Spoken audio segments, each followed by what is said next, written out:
एक कस्बे में एक विधवा अंधी औरत रहती थी। उसका एक बेटा था जिसके पालन पोषण की सारी जिम्मेदारी उसके कंधों पर थी।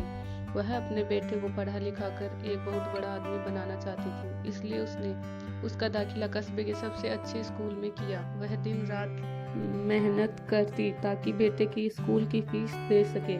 लड़के के स्कूल के बच्चे उसकी माँ के बारे में जानते थे। वे सब उसे अंधी का बेटा कहकर चिढ़ाते थे। लड़का इससे बहुत परेशान था। उसे अपनी माँ पर शर्म आने लगी थी। वह उसके साथ कहीं भी आने जाने से कतराने लगा था। जब लड़का बड़ा हुआ तो उसकी शहर में अच्छी नौकरी लग गई। उसने अपनी माँ से वादा किया कि शहर में मकान लेकर वह उसे लेने आएगा, लेकिन वह शहर गया तो फिर लौटकर वापस नहीं आया। उसकी अंधी माँ उसका इंतजार करती रह गई। कई महीने बीत गए, लड़के की कोई खबर नहीं आई। एक दिन उससे नहीं रहा गया और वह बेटे से मिलने शहर पहुंच रोक दिया। अंधी औरत ने गार्ड को अपने बेटे का नाम बताया और बोली कि उससे जाकर कह दो कि गांव से कोई मिलने आया है। गार्ड ने जाकर उसके बेटे को बताया। बेटे ने ऑफिस की खिड़की से देखा तो उसे अपनी माँ गेट के बाहर खड़ी नजर आई। वह ऑफिस में सबके सामने अपनी माँ की वजह से शर्मिंदा नहीं होना चाहता था। उसने कहला दिया कि वह ऑफिस में नहीं है। अंधी औरत वहां से चली गई। शाम को वह लड़का ऑफिस से घर जाने के लिए निकला।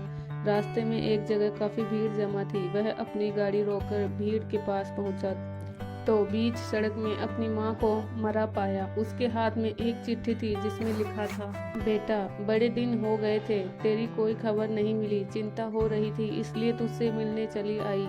तू तो अब बड़ा आदमी बन गया है। तुझसे मिलना अब शायद मुझ गरीब की किस्मत में नहीं, लेकिन मैं बहुत खुश हूँ तेरे लिए। तूने अपने ही नहीं मेरा सपना भी पूरा किया। मलाल है कि तेरी तरक्की देख नहीं सकती। काश बचपन में तेरी आंखों में सरिया न घुसा होता तो मुझे तुम्हें अपनी आंखें न देनी पड़ी होती, तो तेरी तरक्की अपनी आंखों से देखकर सुकून से मरती। तेरी अंधी माँ। Thank you. ऐसी ही अच्छी अच्छी कहानियाँ सुनने के लिए चैनल को सब्सक्राइब करना ना भूलें।